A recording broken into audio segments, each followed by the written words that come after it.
Welcome to the Trainwell podcast, guys, where we inspire you to move more, to get stronger, and to have fun. Today's episode is all about corrective exercises with our expert trainers, Devyn and Katelyn. We're going to dive into pain, breathing, common muscle imbalances, what is good posture. We have a whole breakout session on what posture is, and Devyn even goes into what you can do right now. We talk about overrated and underrated modalities, from foam rollers to icing, massage guns, and static stretching and breathing. Let me tell you a little bit about our trainers. So Katelyn, she's been a trainer for over 8 years, and shortly after that, she pursued her corrective exercise specialist certification.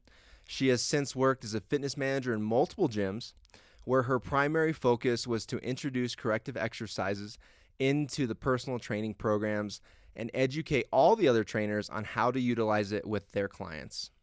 We also have Devyn Jones on the podcast with us today. Devyn has been a personal trainer for over a decade and is a NASM corrective exercise specialist and ego skew postural alignment specialist.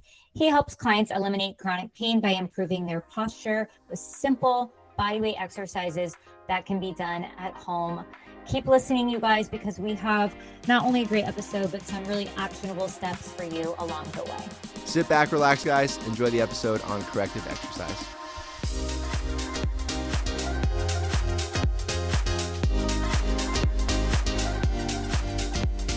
Devyn, give me a cherry and a pit. Cherry and a pit. I would say my cherry for this week it's been productive.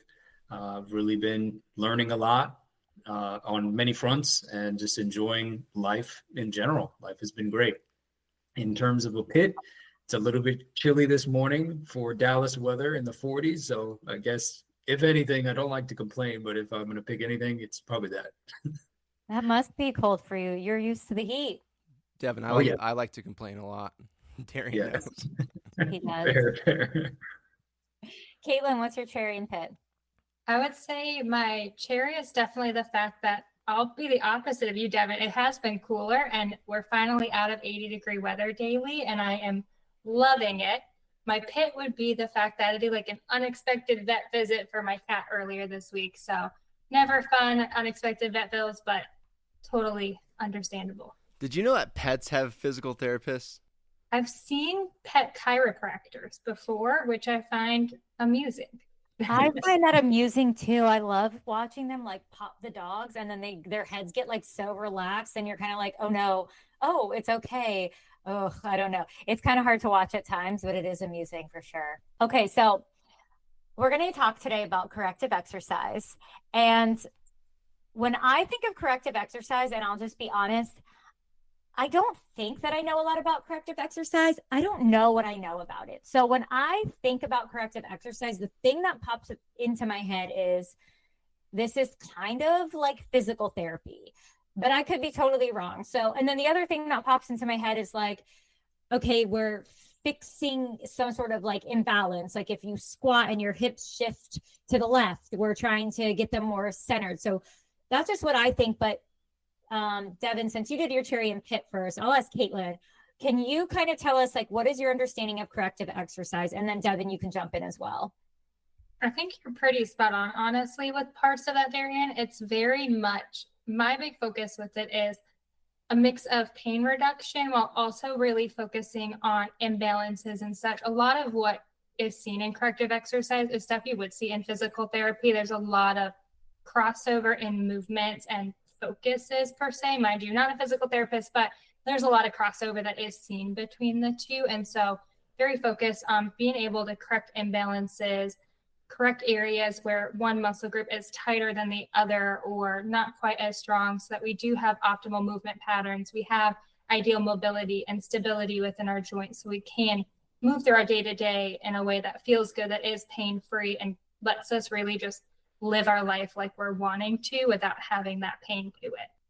Yeah, absolutely. Yeah, Katelyn, you hit the nail on the head. I agree wholeheartedly. I see corrective exercise as exercise for the purpose of improving the efficiency and effectiveness with which you move. So you can move freely in all the ways that are important to you, just, freedom of movement and being able to do that, most importantly, pain-free as well. So, yeah. Most people, when they hear corrective exercise, our members listening are going to think stretching, right? Like corrective exercise is stretching, or if I have pain in an area, I'll just go stretch it.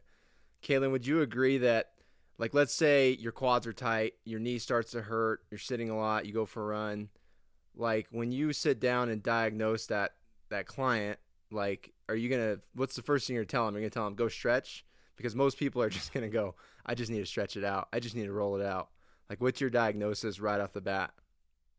It's such a balance of things. Like there is stretching that is important to it by all means, but there's usually an element of strengthening that needs to happen alongside that. And so it's really seeing how we're moving through, especially like a run of, is our running gait ideal? Are there imbalances that we're seeing? Our knees are moving weird ways. Our hips aren't staying in alignment. Our ankles are caving in, and our feet, to really notice some of that, to see where that pain may be coming from, where that soreness is, to be like, okay, these are muscles that do need some lengthening to them and stretching, versus maybe we do need to strengthen our glutes a little bit or focus on our knee stability so that it is pain-free. And so stretching is a component, but it's not the end-all be-all.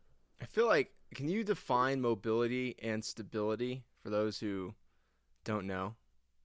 Yes. So mobility is more so how you move your joint through. So like think of, like I always say, our shoulder is a good one. It is a very mobile joint. It does a lot. It goes in a lot of different directions. And so it's a very mobile joint in its end of it. Our knees, though, are very stability focused. They don't have quite the same mobility, but they are holding our body steady. And so stability is very much just like hold your ground with it, do so in a way that is easy to maintain that. You don't feel like you're wobbling around, where mobility is how fluidly you can move through that joint. You can do so fully and in that full range of motion. Devyn, do you have anything to add to that? Like when you're meeting with a client or chatting with a client, what are some of the things you're talking about when it comes to corrective exercise and mobility and stability? Yeah, absolutely. So I would say, to touch on the point of stretching, one of the things that was helpful for me to learn, I think would be helpful for listeners to think about, is basically what we're seeking to do oftentimes is change the amount of tension between 2 points. So let's say from your glute to the back of your knee, that would be in your hamstring. And so you can change the amount of tension, whether it's a little bit too tight, it's not engaged enough, it's not strong enough, or whatever it may be. And we can use so many different strategies to change that amount of tension to an appropriate level that's going to allow you to move effectively and efficiently. So when it comes to mobility and stability, I think about mobility as freedom of movement, depending on what joint or body part we're talking about. Can it move well in the ways that are typical for most people? And then stability is your ability to have the mobility required, but to sort of have control over it, that it doesn't just, you can move to a position, but are you strong there as well? I think that's stability in my eyes. Would you guys agree that like strength is the best tool to increase stability, like strength training in itself? How would you define strength training, Joey? Like, are you talking about a traditional split? Are you talking about just working with weights in general for the purpose of building strength? How would you see that? Well, you guys got to tune into our freestyle episode where we talk about what is strength training. But like, so if I'm doing a Turkish get up or a good goblet squat, like I'm taking my joints to a full range of motion, right? So I'm getting mobility.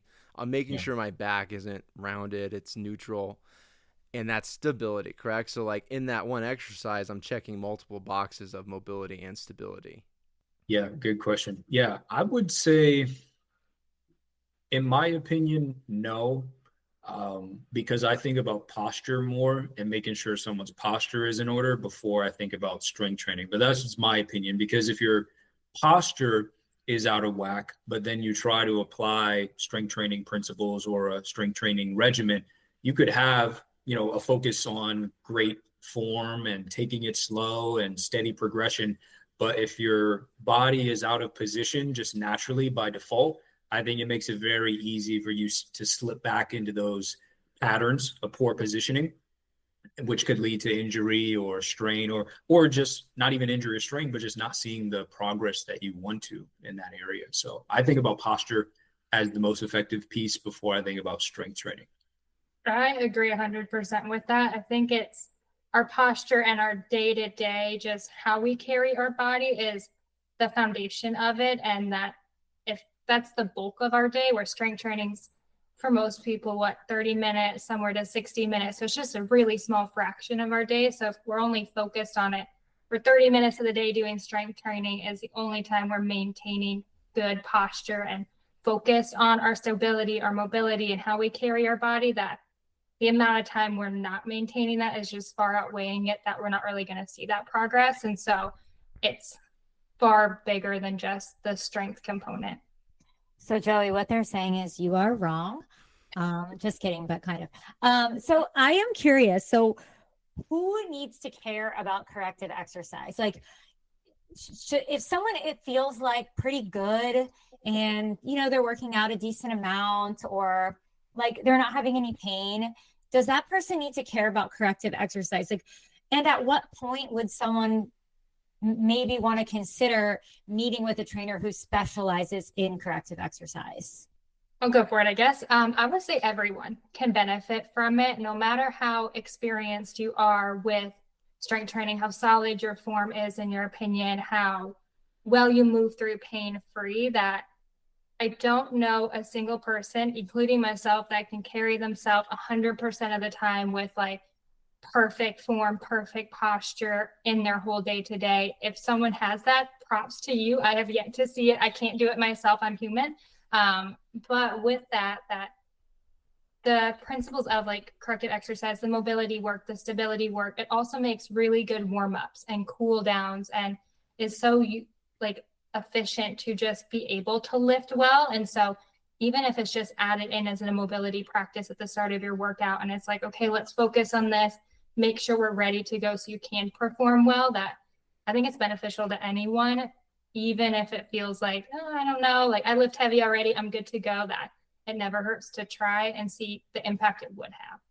In like compensation, right? Like Devyn, what you said, like once you add weight, that entire body is going to respond differently if you have an imbalance. Like as soon as you add external load, even if it's just your body weight getting up from a seat, like compensation will somehow creep in. But Devyn, who do you think needs correctives? Oh, I agree. Everyone needs it. And it's similar to the point you mentioned earlier, Katelyn, about we're going through the vast majority of our 24 hours a day. Gravity is always pulling on us.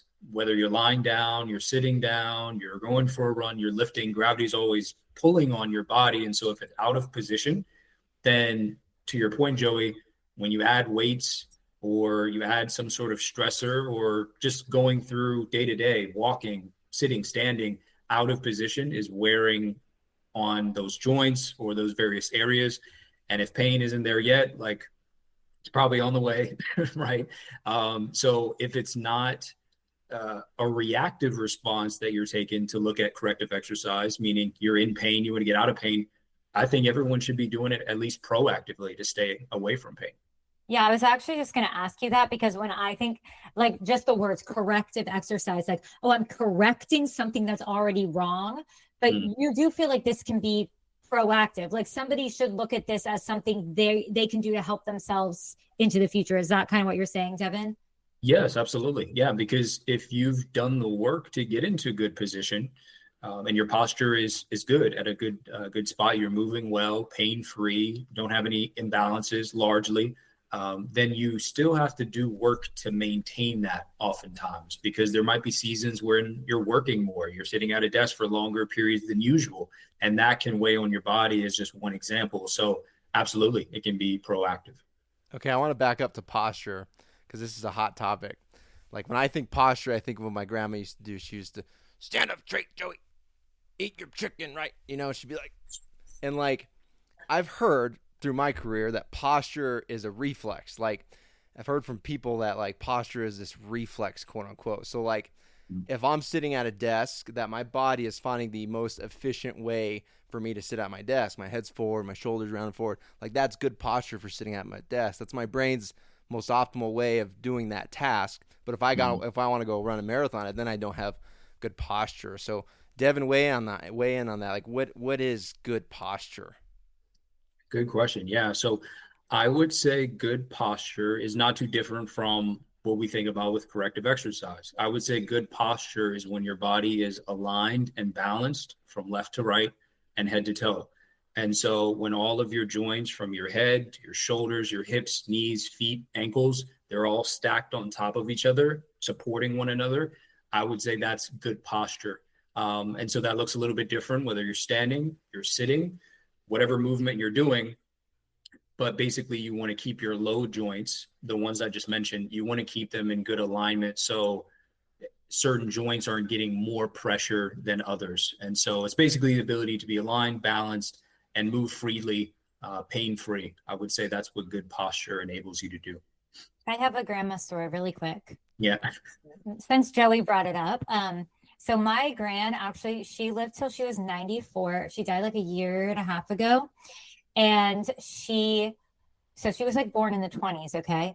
And she was telling me, because she always called me a muscle woman, and her sweet little grandma voice, a muscle woman, because I worked out all the time.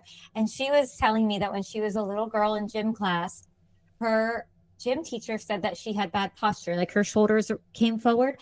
And so her gym teacher just used to make her hang on the pull-up bar. Mm-hmm. And I was like, Gran, you had a really smart gym teacher. You should still do that. I mean, she was like in her like 90s at that point, like get up there, get on that bar. Mm-hmm. But I'm just, that makes me think like, what are some of the actual exercises or like movements that we're giving to clients that would be considered corrective exercise? Like, how are we opening? I mean, I'm sure it's all very client dependent and specific on each individual's body and goals. Like, how are we doing, like opening up the shoulders? How are we opening up the hips? What does that kind of look like? Katelyn, if you want to start us off with that.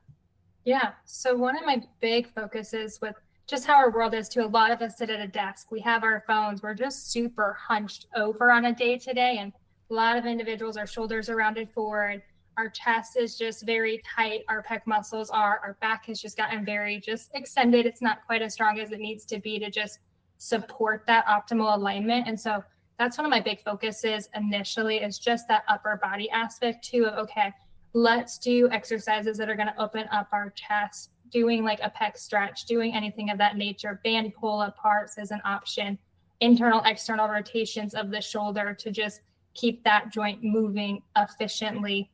I tend to see that happens on the flip side sometimes is we know we have this posture that's not as optimal, and then we're doing like chest presses or things like that, and we're just strengthening our chest more and almost working against it and making it a lot harder for us to correct our posture. And so I put a lot of focus on the back and just strengthening the entire portion of our back, shoulders, everything of that nature, and more on just stretching through the chest. So that's one of my big focuses. I don't know, Devyn, if you want to chime in on some other aspects. Yeah, absolutely. I would say for me, what I see as probably the biggest area for improvement for most people, like in just day to day, in some form or fashion, is issues with the pelvis and the hips, right? So whether they're tight, they're disengaged, what have you, you have a pelvis or hips that tilt forward or tilt backward, or one is more forward or higher than the other. Usually that's one of the biggest areas I look at is the hips. And so I would say if I had to pick one highly accessible exercise for people that can have great results, is everyone can do this right now. Grab a chair or couch or what have you, and just lie on the floor, prop your feet up 90 degrees and arms out 45 degrees, palms up to the ceiling, and just relax. Just relax there 5, 10, 15, 20 minutes, half hour, full hour. Like, you can't do it for too long, really. But allowing gravity to relax your spine, to decompress your lower back, especially if you've been sitting for long periods at the desk, you're going to notice you get in that position, there's arch in the low back, wait 5, 10 minutes. You're going to notice, oh, wow, my lower back's touching the floor now. Like, it's relaxing. And so mainly to answer your question, Darian, I think about mitigating the symptom first. So yeah, back pain or something, I want to ease that up a little bit for you first with some of the initial exercises, and then we get into more of the corrective, things from there. So what you're saying is if I take a nap on the floor with my feet up, I'm doing good. I'm Oh moving yeah, my yeah. body. Oh yeah, that's a good I'm one. correcting my posture. Yes, absolutely, absolutely. Okay, moms, did you hear that out there? You need to take a nap right now. Yeah. I've always been taught that's the hook lying position. Like if you get a client with like a hot back and they come in, the only safe position they can go to is like sometimes laying on their back.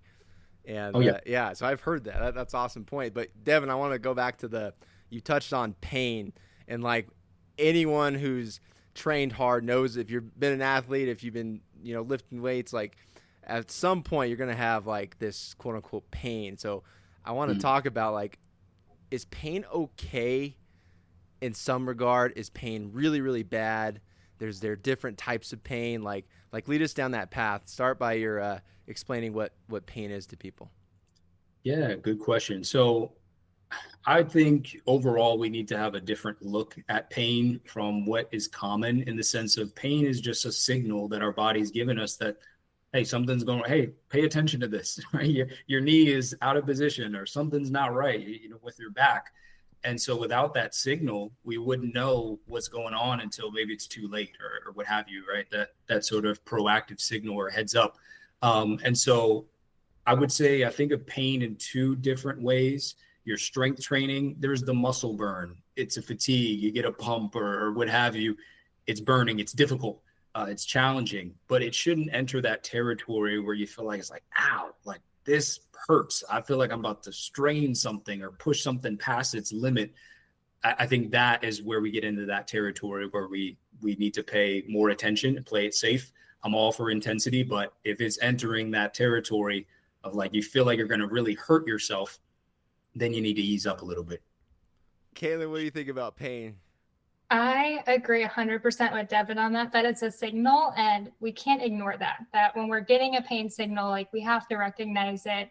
May it be that something is we're working at too high of an intensity and that's causing us to have pain, or something is out of alignment, out of whack. But what I've noticed is pain is like one of the number one reasons someone avoids something. So we go to do movement of any sort, we feel pain or we sense that, and so we're like, nope, I'm not going to do this, or it caused me pain at some point, so I'm really scared to do this now.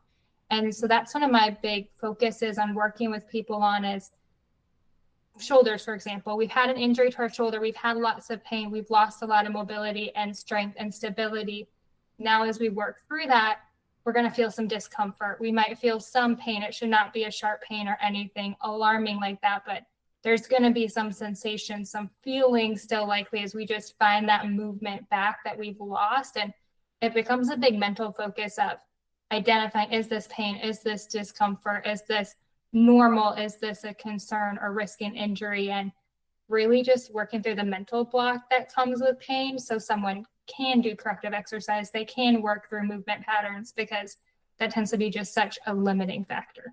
Yeah, I'm really glad you said that, Katelyn, because I do think, and like, who knows, I might get haters for this, but there is a mental component in this, not to say that pain isn't real. I know people feel pain, but I think, they did that study not too long ago about people with back pain, and they like did imaging on people with back pain, people without back pain, and in people with the back pain, sometimes they found absolutely nothing wrong with their back, but they still had the pain. And then they did imaging on people who had no back pain, and sometimes they found actual issues, but there was no pain present. So, I mean, this is getting away a little bit from corrective exercise, but I think I'm saying that to say that there is a mental component to it.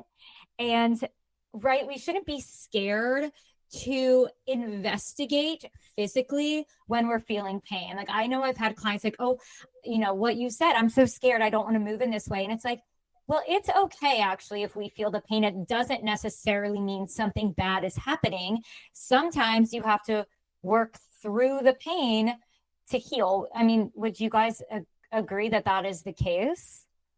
And how would you recommend somebody kind of investigate physically and like work through that pain? Is corrective exercise a tool for that? I would say it completely is a tool for that. And I think it's taking a step back and recognizing the feeling itself and actually pinpointing it. I think a lot of times we feel pain and it's associated with something, or we have a mental relationship with that already that puts that immediate block. And it's, as a person, then we feel that and kind of stopping in that moment and being like, okay, is this like genuine sharp pain? Is it just, or is it, I feel this sensation, I feel this pain because I've never done this before, because it's brand new. My muscle's stretching in a way it's never been before. My joint is aligning in a way that it hasn't done in a really long time. It's not used to, of really what's actually causing that. Because what we do, we get that pain signal and then we just shut down instantly. We stop and we throw on the towel and we're like, nope, I'm done. I give up at this because I feel pain, and it was just a signal to stop.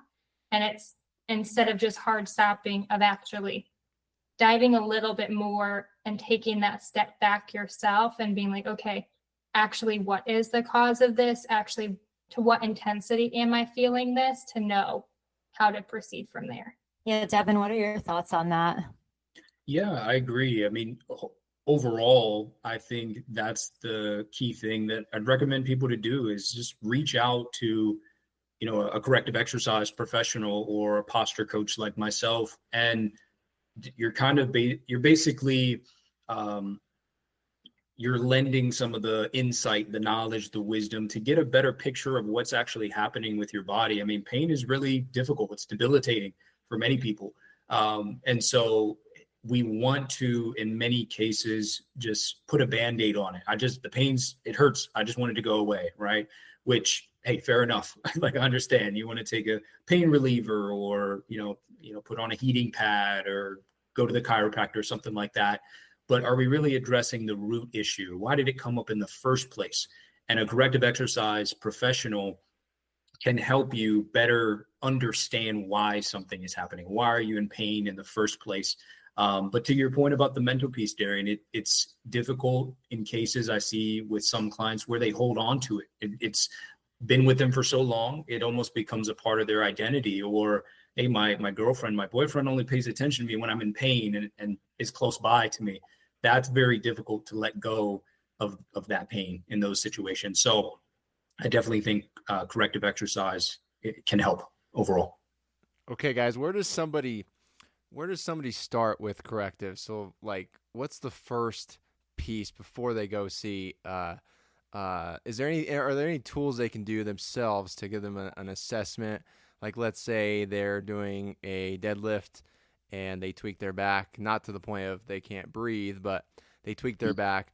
What's their next step in their toolbox to do before they seek a corrective exercise approach? Devyn, what do you think? Good question. I mean, I would say perhaps it's a little bit difficult in the case of you just had an injury. Corrective exercise can still help with that. Like posture coach can still help with that. But overall, my recommendation would be for everyone to do 2 exercises. You can just do them at home. The first would be take your shoes off, right? Just socks or barefoot. Close your eyes, take a deep breath, relax, and bring your attention to your feet. And how much weight are you putting into each foot? Does it feel like your left foot is a little bit heavier? Are your feet on your heels, the front of you, like on your toes, the outside edge, inside edge of your feet? And ideally, we want even distribution between the two. And so if you're noticing, oh, wow, yeah, I am leaning to the left, never really noticed that, that can give you an indication that you might be favoring a certain side, or you may be lacking mobility, on the opposite side. It could be a host of things, but that'll kind of start to paint a picture for you of, why did I get injured? Or why is this like flaring up in my back? Okay, this might be why.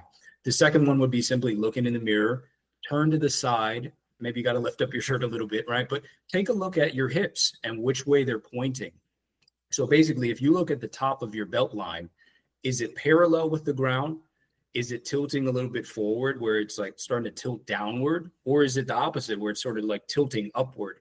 And that can give you a sense of like which way your hips are, moving and what's tight in that area, because that can bring up a whole host of issues. So I would say that can give people a sense of overall where they stand, what they might need to work on, and they can take that helpful information to a corrective exercise professional. So don't go to Google and chat, I hurt my low back, or chat GBT and say, what do I need to do? Exactly. Yeah. No. Or don't be like my coaches. Take some vitamin I, get back in the game, Maestus. Vitamin I, Yeah. ibuprofen. Katelyn, what do you think? I agree with both of the things that Devyn just said on options there. And I think another one that someone could do on their own, or two other resources, would be just an overall postural just assessment on yourself. Sometimes that you can truly stand just facing a mirror, relaxing your posture. That is the biggest key. Is when we start to look at our own posture, we magically correct everything without even knowing it. We just, this is the ideal posture. I'm going to go right into that. And then it's like, well, it looks great. So it's reminding yourself, take a deep breath, let yourself just stand there naturally, shake it out if you have to, like do a quick dance if that's what it takes to relax your body beforehand, and noticing what your feet are doing, noticing what your knees are doing. That's one area I see it a lot. If our pelvis is off, usually our knees and our feet go with that. They're very connected, where our knees cave in, our feet are caving in a little bit. Doesn't necessarily mean you have flat feet or anything. It's just that your ankles are collapsing in a little bit. And so kind of noticing that, you'll see if your shoulders are level or if they're kind of tilted to one side or the other. And so you can do some self-assessment on just your static posture, just standing still like that. Big thing is making sure you don't have shoes on. Those are corrective. So I'm always big on barefoot to make sure you have true alignment for that. And then another thing, if it is very movement specific, so say it is an experienced lifter who just tweaked their back deadlifting, I'm very big on going to body weight on those and then moving through those movement patterns with your body weight and seeing how that looks, getting a visual on that, working through that slowly to maybe spot something that you just didn't notice when you had the weight, you're moving through it, you're flowing through it fine. And so kind of just taking a step back, looking in the mirror, filming yourself, and just reanalyzing your form if you are very aware. Or you can take that video to a corrective exercise specialist and be like, hey, this is what I'm working on, having issues with this. This is where my form lies. Can we dive into this? The scaling back, I think you're so right on that. Like if people do a barbell deadlift and they get hurt, right? Like there's other things you can do. Like we can scale it back to a sumo dumbbell deadlift. We can do a hip bridge. So telling people that, hey, you don't have to completely avoid this hinge pattern, but Katelyn, you hit it on the head, like move through other spaces in the same pattern to access pain-free space. Okay, so I do have a question, because mostly as you're talking through this, I'm like, oh shoot, I notice I'm always favoring one side over the other. Like I feel like a little tweak in my back, like a tightness in my back sometimes. So let's say we go through this posture assessment. So I'm standing barefoot and looking in the mirror. I notice like I tend to favor towards my right side, and I notice my hips are, tilted forward. So now what do I do? Like, obviously I would love to just go to a corrective exercise or postural specialist, but is there anything that a listener could take away once they do this assessment for themselves? Are there some like exercises you tend to just recommend that tend to help with these things? Devyn, what are some exercises you go to? Yeah. So let's split it. I'll try to be quick on this. Let's split it for your first example of leaning to one side. Typically, the reason I see that is for two things. Either you had a previous injury, perhaps, or some pain on the other side, and you're trying to move away from it, or you have a restriction in your mobility on the other side, right? And so you move better on the side you favor, that you lean towards, in which case, I would just take a look at, as if I was just doing it solo, right? As a client, I would be trying to understand, like try to do things one leg at a time or one side at a time and see like, okay, this feels easier when I go into this split squat, or when I try to stretch my left calf versus my right calf, like, oh, the left feels way easier, right? And so that'll kind of give you some clues as to what might be tight. Maybe it's your ankles, maybe it's your hips or what have you. And so that'll kind of paint a picture for you of, okay, well, now I can just focus on improving the mobility on that more restricted side, and things will start to balance out over time. If it's a tilted pelvis, it's really an issue of your lower back's tight, your hip flexors are tight, so they cross, and then your glutes are disengaged and your abs are disengaged, so they cross. So it sort of forms this X. And so I recommend wall sits for that, pressing the lower back and hips into the wall. That wakes up the quads, taking the hips out of the game when you're walking.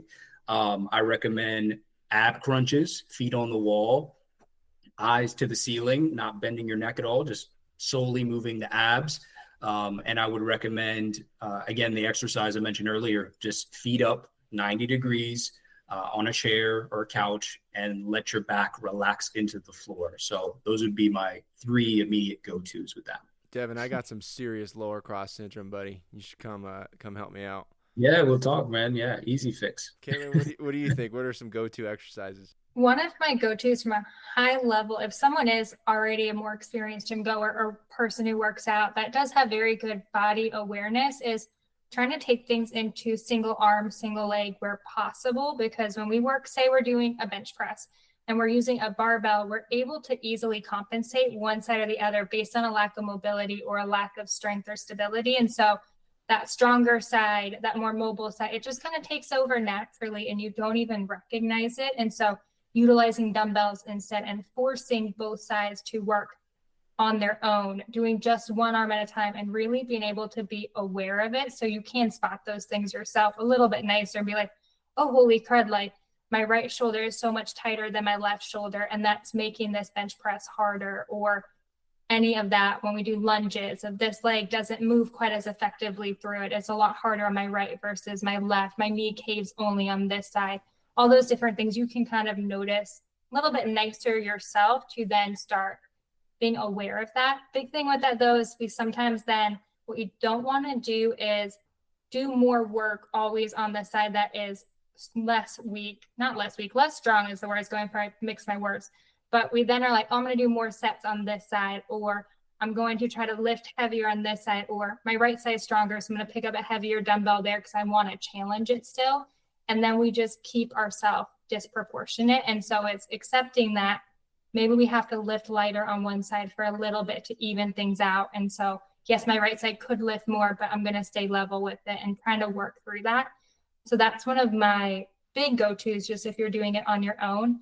Otherwise, exercises from like that lower cross syndrome is I love to focus on glute strengthening things. So clamshells is a really simple one that we can do just to target the glutes specifically.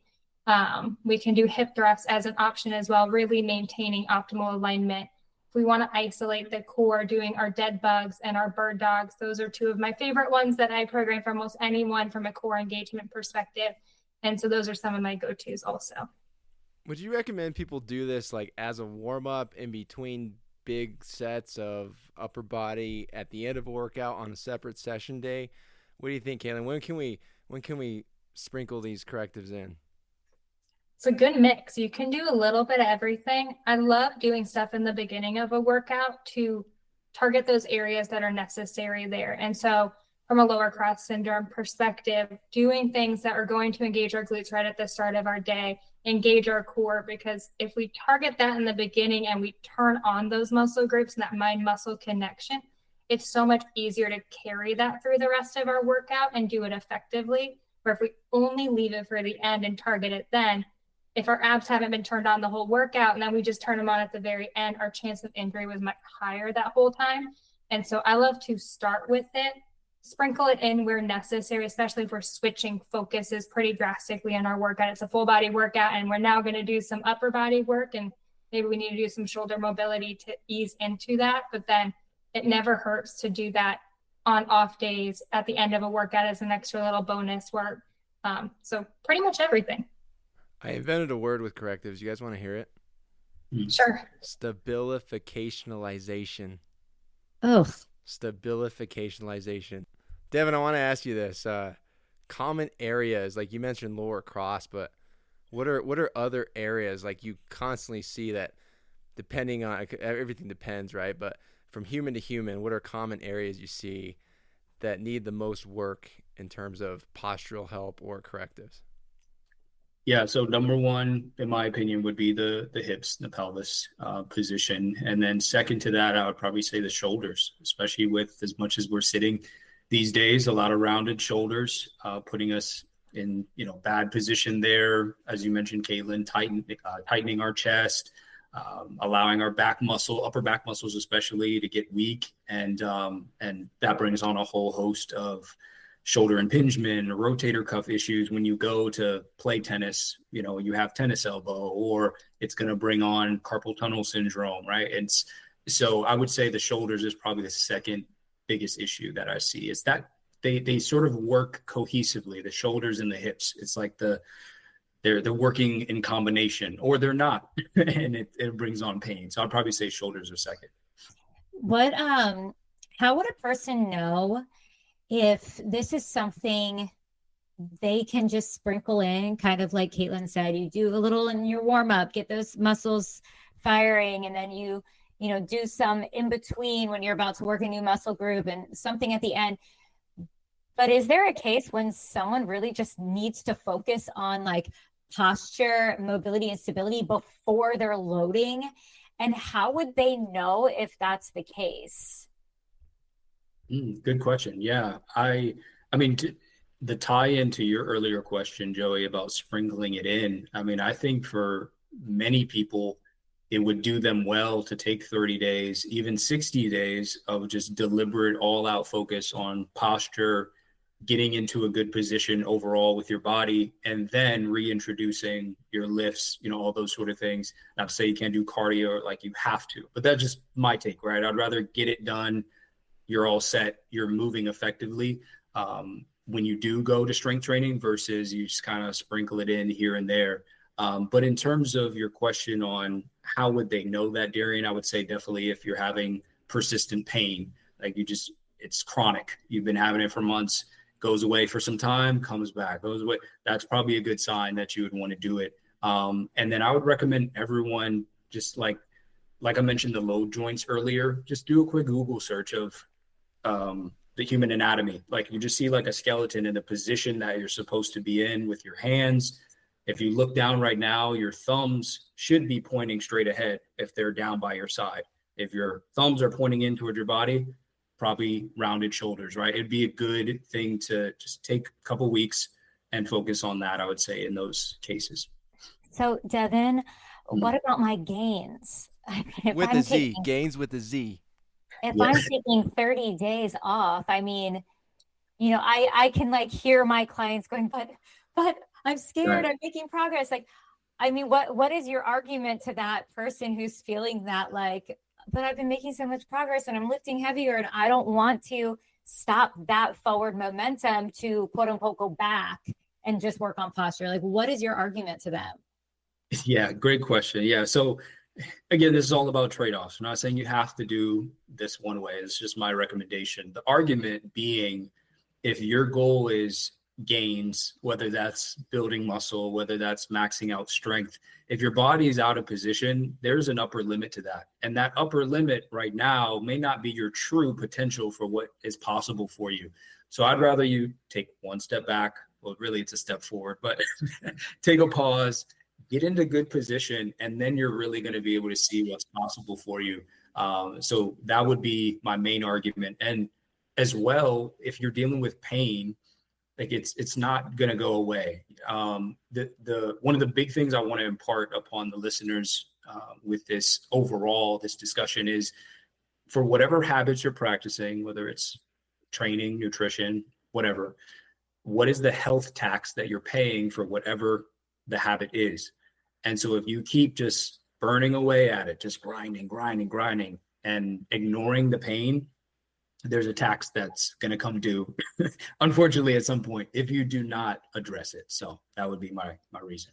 Okay. Twist my arm. Sheesh, I'll do it.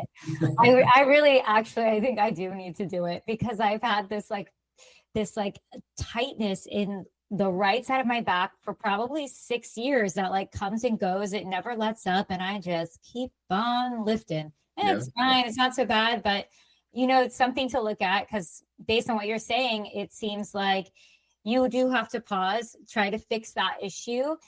And then it's only going to get better from there. You're likely not going to fix anything by just continuing on what you're doing that's not working for you. Okay. So it seems, sorry, Joey. Do you want to jump in? Well, I wanted to ask Katelyn about breathing, because I know that the correctives people go on the diaphragm and even the pelvic floor and stuff. So Katelyn, I want to hear your 2 cents on why is breathing so incredibly important for not only in exercise, but in relaxation and et cetera as well. That is so important. I think it's so overlooked that, in my opinion, breathing's the foundation of movement. That if we're not breathing effectively, if we're not breathing in a way that aids movement, that we're kind of just going off what Devyn said, like our upper limit is being kind of blocked. We're almost blocking that just by not breathing. It makes it harder to activate our muscles fully, makes it harder to get a full stretch through things at times because we're not able to just relax. I could get very scientific on the impact it has on the nervous system and how that impacts relaxation and being able to just fully stretch a muscle group and being able to find that true limit. And so I like to relate to like a hamstring stretch, a forward fold. A lot of people go to a forward fold and they get stuck pretty quickly on how far they can bend. But what happens is if we just stay put there and just genuinely breathe, don't even worry about how far forward we are, we just stop and breathe, we're naturally going to fold forward just a little bit more because our body is now able to relax a little bit. It's like, okay, I feel comfortable here. I feel safe. I'm able to move that extra little bit now and find that true limit of where we are. And so it's very easily overlooked, but it is so valuable in just performing to our full ability, stretching to our full ability, and kind of, it almost gives like, it's like a mental block, but it's a physical block that we have to get over as well. And breathing gets us there. I'm a big fan of breathing, diaphragmatic breathing for sure. Okay, so since we're coming up on time, I think it would be fun to do our quick rapid fire overrated, underrated, and maybe you can both just jump in quick. We'll like shoot it at you, and then you can each say overrated or underrated, and maybe give a quick why that you feel that way if you're passionate about it. So, Joey, you want to Kick us off? take it away? Yeah. Okay. We'll start with Devyn first, and then Katelyn second. Foam rollers, go. Overrated. Katelyn? I would agree. Overrated. And why? I would say I think people think of them as like a cure-all. I have a knot in my muscle. I'm just going to roll, or it's going to fix everything. I think they're just, for the people who do use them, they use them as like such a heavy crutch. And there's many other things we can do.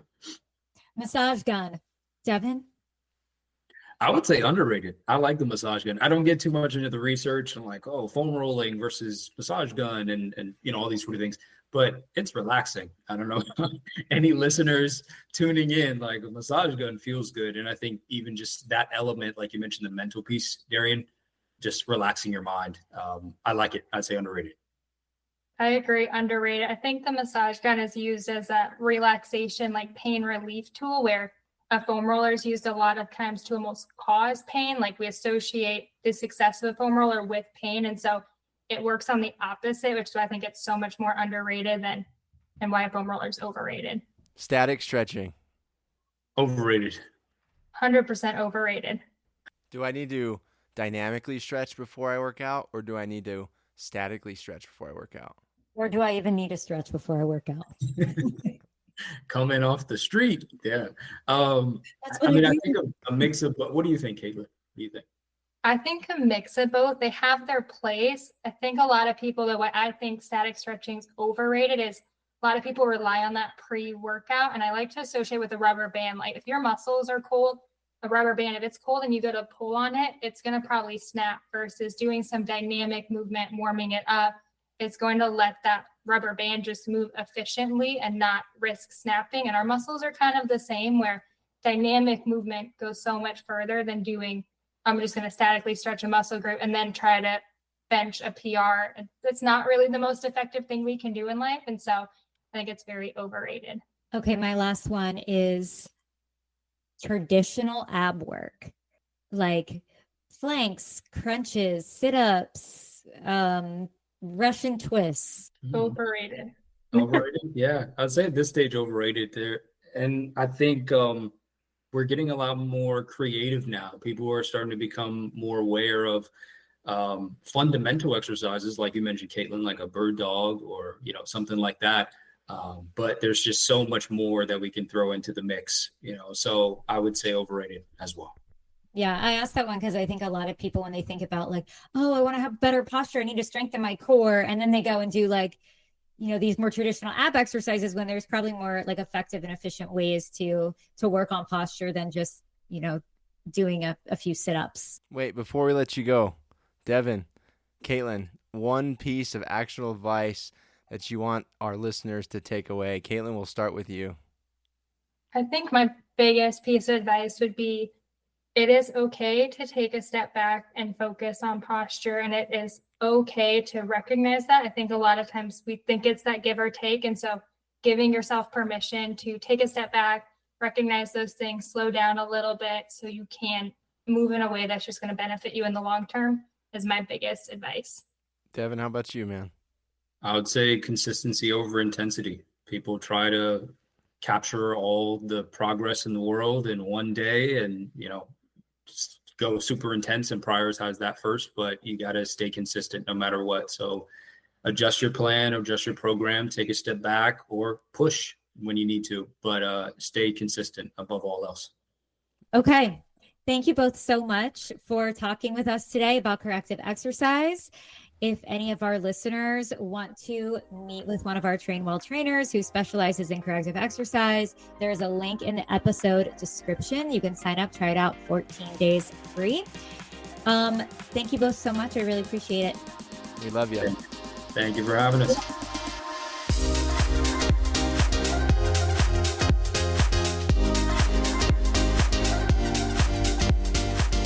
Thank you all so much for listening to our episode on corrective exercise.